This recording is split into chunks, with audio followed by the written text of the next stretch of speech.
How many times have you heard that liking to be alone is something for strange, antisocial, or problematic people? Well, know that science and psychology completely disagree with that.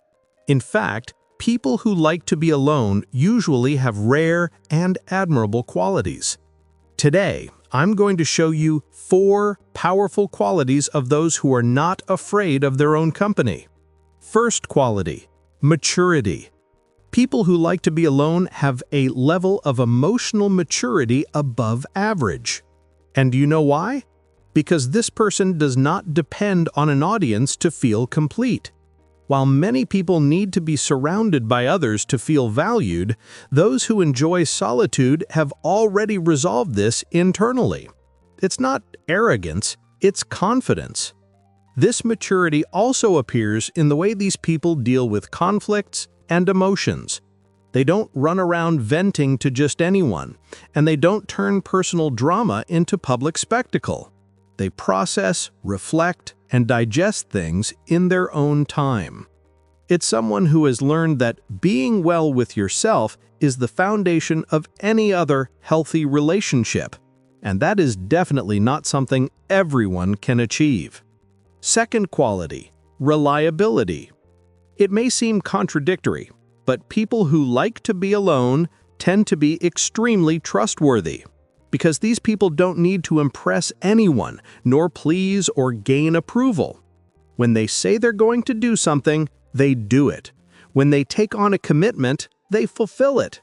It's not out of fear of judgment or to keep up appearances, it's because their word has value. Besides that, these people are discreet.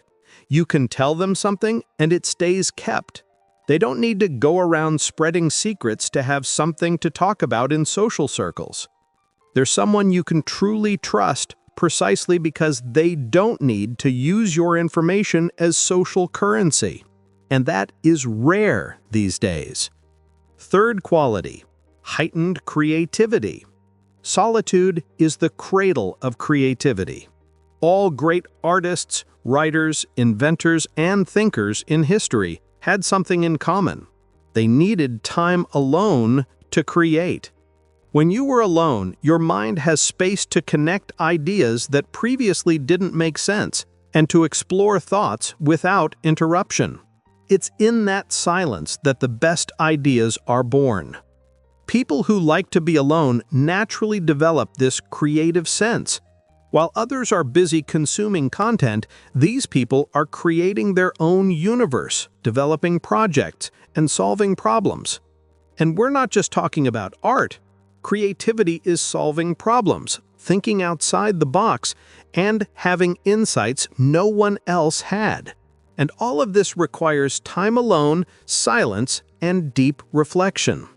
Fourth quality, ability to filter relationships.